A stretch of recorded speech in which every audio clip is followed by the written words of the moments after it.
दूल्हे के वेश में ये सौरभ है जिसने प्रिया से इसी वेश में शादी की थी और ये प्रिया है जो सौरभ से बेइंतहा प्यार करती रही। दोनों ने घर वालों को बताए बिना अपने प्यार को मूर्त रूप दिया और पिछले साल मंदिर में प्रेम विवाह कर लिया। दोनों पति पत्नी तो बन गए पर दोनों अपने घरों से अलग होकर एक किराए के मकान में रहने लगे जहां सौरभ और प्रिया में पति पत्नी का रिश्ता बन गया।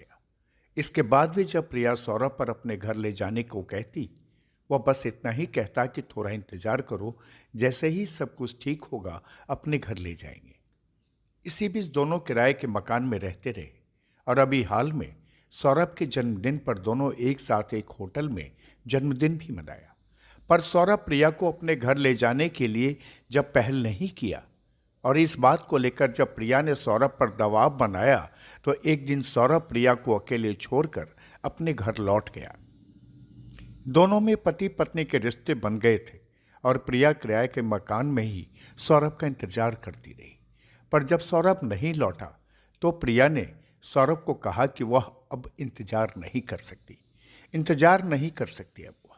पर सौरभ प्रिया के साथ टाल मटोल करता रहा और जब प्रिया को पता चला कि सौरभ के परिवार वाले उसकी शादी कहीं और तय कर रहे हैं तो प्रिया अपने रिश्तेदारों के साथ सोमवार की देर शाम सौरभ के घर धमक गई और घर में रहने की जिद ठान ली। दरअसल भागलपुर के बराड़ी थाना क्षेत्र के छोटी खंजरपुर में एक युवती ने एक युवक के घर पहुंचकर घर में दुल्हन की तरह रहने की जिद ठान ली तो देखते ही देखते वहां लोगों की भीड़ लग गई। प्रेमिका को घर आया देख सौरभ के हाथ पांव फूल गए और उसने प्रिया को घर में ले जाने की बजाय घर का शटर बंद कर लिया तो प्रिया बिफर गई और उसने वहां भीड़ को बताना शुरू किया कि जिसने उसके साथ मंदिर में 7 फेरे लिए और उसकी मांग जिसने भर दी आज उसको छोड़ रहा है। प्रिया के इस हाई वोल्टेज ड्रामा की खबर बराड़ी थाना को मिली तो मौके पर थाना की पुलिस भी पहुंच गई। सौरभ प्रिया को पहचानने से इनकार कर दिया था। पुलिस ने जब मामले की तहकीकात की तो प्रेम कहानी की यह कहानी सामने आ गई। लिहाजा पुलिस ने प्रिया के मामा को थाना आकर रिपोर्ट दर्ज कराने को कहा और मजमा हटाने को कहा। दरअसल भागलपुर के बराड़ी थाना क्षेत्र के छोटी खंजरपुर में एक युवती ने जब हाई वोल्टेज ड्रामा किया तो उसके बाद वहां भीड़ लग गई थी। दरअसल युवती का कहना था कि छोटी खंजरपुर निवासी सौरभ जो घर के बाहरी किराना दुकान चलाता है उससे पिछले साल जुलाई में मंदिर में शादी की थी पर सौरभ अपनी प्रेमिका से पत्नी बनी प्रिया को रखने को तैयार नहीं है।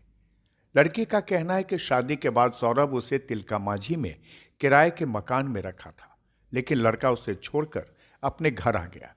जिसके बाद लड़की लड़के के घर पहुंची जहां सौरभ और उसके घर वालों ने उसे घर में घुसने से रोक दिया। जिसके बाद लड़की लड़का के घर के सामने खड़ी होकर हाई वोल्टेज ड्रामा करना शुरू कर दिया। इस हाई वोल्टेज ड्रामा के बीच ही प्रिया के पिताश्री भी पहुंच गए और उन्होंने कहा कि उनकी बेटी के साथ प्यार और शादी रचाने के बाद सौरभ उसे धोखा दे रहा है और वे चाहते हैं कि उनकी बेटी ने जब शादी की है तो वो ससुराल में अपने पति के साथ रहे। नहीं ले जाने को तैयार अभी हम नहीं हैं। लड़की अपने मन से वो आई अपने घर पे, उसके पति जो है वो कहते हैं कि हम पहचानते नहीं हैं। कब शादी हुई? शादी मई महीने में हुई है। उसका फोटो है शादी। तो यहाँ क्या कर रहे हैं? यह लड़की आई है अपने घर पे, उसको घर घुसने नहीं दिया जा रहा है। लड़की का अपने पापा का घर कहाँ है? लड़की का घर लालू चक भट्टा में लड़की रहती है, घर रजौन पड़ता है सर। शादी किसके साथ हुई थी? शादी सौरभ कुमार, लड़का का नाम है सौरभ कुमार। क्या करते हैं लड़का? लड़का दुकान चलाते हैं। किस चीज़ का? ये जनरल स्टोर है सर यही खंजरपुर। क्या नाम है लड़के? लड़के का, लड़की का नाम, लड़का लड़की का नाम? लड़के का नाम है सौरभ कुमार, लड़की का नाम है प्रिया कुमारी। चाहते क्या है आप? चाहते हैं लड़की अपने घर में जाए, अपने पति के साथ रहे। अच्छा, शादी हुई है, कोई साक्ष्य आपके पास? सब साक्ष्य है मेरे पास में। शादी का, बर्थडे का, अभी रिसेंटली बर्थडे पार्टी हुआ है उसका भी फोटो है। फोटो भी दिखा सकते हैं हम जूम करके आपको कैमरा में। बहरहाल प्यार में शादी के बाद अब प्रिया के सामने सवाल उठ गया है कि जिस पर भरोसा करके उसने शादी की और घर छोड़कर किराए के मकान में पत्नी की तरह रही, अब वह धोखा देने पर उतारू है तो वो कहाँ जाए। खुलासा के लिए भागलपुर से रवि कुमार की ये खास रिपोर्ट।